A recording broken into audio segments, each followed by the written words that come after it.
గులాబీ రేకు యొక్క మొదలు తుంపేసి ఇలా నలిపేసి పువ్వులు చేసేయడం.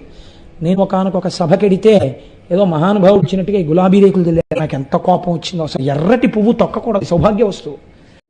అలాంటిది ఎంత అందమైన పువ్వు అండి ఆ గులాబీ పువ్వు, ఎంత సున్నితమైన రేకులతో ఉంటుందండి. ఒక్క రోజు గడిచి మరునాటి సూర్యోదయానికి తనంత తానుగా తన స్వరూపాన్ని విడిచిపెట్టి రేకులు రాల్చేసే లక్షణం ఉన్నది. గులాబీ దండ పట్టుకోవాలంటే భయం వేస్తుంది, రేకులు రాలిపోతుంటాయి. అలాంటి గులాబీ పువ్వుని ఇలా ఇలా ఇలా ఇలా విప్పేసి మంత్రపుష్పం పేరు చెప్పి ఇలా పెట్టేసి, నీకు ఈశ్వరుడు కంఠం ఇచ్చాడు కదా అని కుక్కరిచినట్టు వరిచి ఈ పువ్వులు రేకులు పట్టుకెళ్ళి శివుడి మీద వేస్తావా, భగవంతుడి పాదాల మీద వేస్తావా? నీకే సౌకుమార్యం ఉందని పూజ చేస్తావు, నువ్వు తప్పుడు పని చేస్తున్నావు, చేయకూడదు. పూజ యందు పువ్వుల యొక్క రేకులు విప్పి తుంపరాదు, మహాదోషం. మీరు చూడండి, మీరు పద్యం చదువుకుంటే మీకు అర్థం అవ్వాలి.